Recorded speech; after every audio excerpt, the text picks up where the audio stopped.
Godavari బనచెర్ల link project విషయంలో ఇప్పటికే రెండు తెలుగు రాష్ట్రాల మధ్య చర్చలు కొనసాగుతున్నాయి. ఈ నేపథ్యంలోనే ఇవాళ విజయవాడలోని ఇందిరాగాంధీ మున్సిపల్ స్టేడియంలో స్వాతంత్య్ర దినోత్సవ వేడుకకు హాజరైన సీఎం చంద్రబాబు బనకచెర్లపై కీలక వ్యాఖ్యలు చేశారు. ప్రాజెక్టు నిర్మాణంతో ఎవరికీ నష్టం వాటిల్లదని, ఎవరూ అభ్యంతరం చెప్పాల్సిన పని లేదని కామెంట్ చేశారు. ఎగువ రాష్ట్రాల వరద నీటితో తాము నష్టాలను భరిస్తున్నామని కామెంట్ చేశారు. అదే వరద నీటిని వాడుకుంటామంటే అభ్యంతరం ఏంటని ప్రశ్నించారు. ఈ నేపథ్యంలోనే చంద్రబాబు చేసిన వ్యాఖ్యలకు సీఎం రేవంత్ రెడ్డి గోల్కొండ కోట వేదికగా రెండు రాష్ట్రాల నీటి వాటాలపై స్ట్రాంగ్ కౌంటర్ ఇచ్చారు. ఎట్టి పరిస్థితుల్లో తాము గోదావరి, కృష్ణా జిల్లాలపై రాజీ పడబోమని స్పష్టం చేశారు.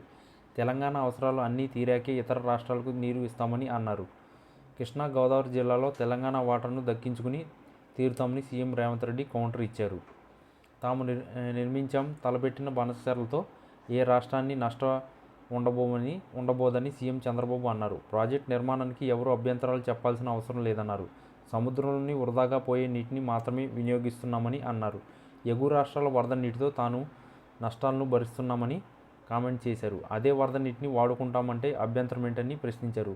వరదను భరించాలి కానీ ఆ నీటిని వాడుకోవద్దా అని చంద్రబాబు అన్నారు. రాయలసీమను నీటితో సస్యశ్యామలంగా చేసేందుకే బనకచెర్ల ప్రాజెక్టును నిర్మిస్తున్నామని సీఎం చంద్రబాబు ప్రకటన చేసిన సంగతి తెలిసిందే. అయితే దీనికి తెలంగాణ సర్కార్ నో చెప్పడంతో వివాదం రాజుకుంది. మహిళలను సోషల్ మీడియాలో వేధించే వారిపై కఠిన చర్యలు ఉంటాయని అన్నారు. సీఎం రేషన్ బియ్యం రీసైక్లింగ్ మాఫియాను అడ్డుకట్ట వేస్తున్నామన్నారు. 2027 డిసెంబర్ నాటికి పోలవరం పూర్తి చేసి జాతికి అంకితం చేస్తామని చెప్పారు. రాయలసీమలో సాగునీరు అందించే హెచ్ఎన్ఎస్ఎస్ పై గత ప్రభుత్వం నాటకం ఆడిందని మండిపడ్డారు. తాము అధికారంలోకి రాగానే 3850 క్యూసెక్ల నీటిని విడుదల చేశామన్నారు.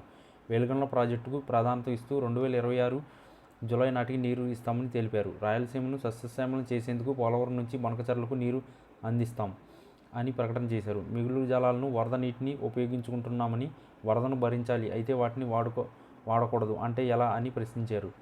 785 టీఎంసీల నీళ్లు వివిధ రిజర్వాయర్లలో నిల్వ ఉన్నాయని అన్నారు.